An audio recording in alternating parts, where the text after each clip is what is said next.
Jibing is all about using crew weight placement to drive the boat through the turn. By rolling out to the windward rail, the crew can steer using the roundedness of the hull and the center of effort on the sails. When executed well, the jibe is a fluid action in which all crew members respond to the commanding needs of the boat's balance beneath and the sails pulling above. So far, I've only talked about crew members driving the boat through a jibe. This is important for two reasons.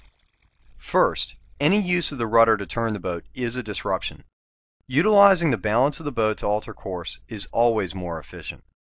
And second, rolling the boat through a jibe allows an opportunity to pump the sails, which may accelerate the boat, but more importantly it washes airflow across the sail, creating the flow and pull necessary to re-establish after the jibe. The driver's roll downwind and through a jibe is a coaching roll, utilizing crew weight to develop the desired response in the helm. For this reason, there is a constant dialogue between driver and trimmer. Through the jibe, the driver should sit or stand to the leeward side to get a better reach on the main sheet, grab the main sheet by all four parts, and pull the main across while coaching the crew on the timing of the weight shift. On the J22, there are several ways to lay out the control lines. Most often in the three-person arrangement, the driver is responsible for trimming the twings on the spinnaker. Generally, he or she trims the new twing on as the jibe begins, while the trimmer may release the old twing when rolling the boat. The cleat for the twing is normally near the trimmer's feet, and the old twing can be released at this moment as the trimmer ducks the boom. However, in this particular demonstration, the trimmer does not release the twing because of the strength of the breeze and the need to keep the kite stable in puffy conditions. The trimmer, in many cases, is more proactive than the driver. Depending on his or her size, the trimmer can drive the boat through weight trim while keeping the boat charging forward with a full kite. You can see Dave here working the boat by moving his weight to steer the boat down as puffs fill the kite. In fact, the bowman Blake also works hard to keep the boat on its feet and accelerating with each puff.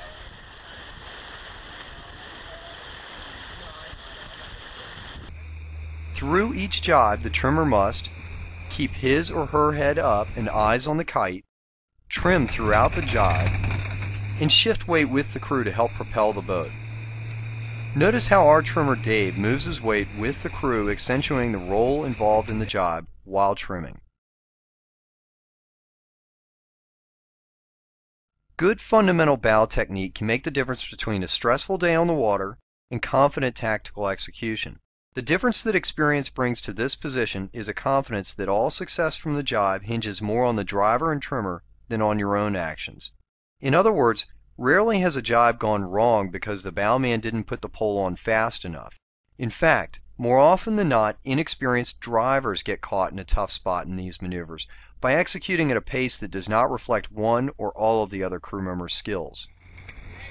That's really good. The bowman must face forward, keeping the pole in front, keep both feet planted to concentrate on handwork, release both ends of the pole at once, keep the pole parallel to the water, attach the new guide to the pole, and slide the pole forward and away while attaching the inboard end to the mast. One mistake often made by bowmen is an action I refer to as fishing for it. This is both distracting to the crew and frustrating to the bow person.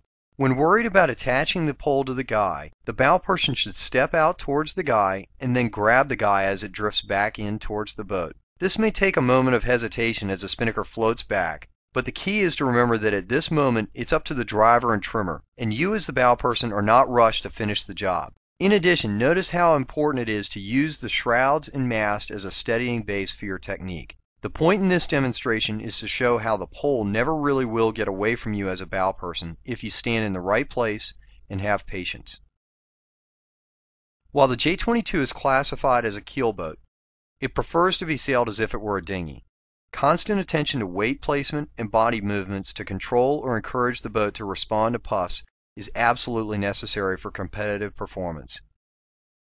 Keep in mind the most critical factors for downwind sailing and control are keeping the crew weight ahead of the boat's reactions to puffs and concentrating on the proper trim of the spinnaker.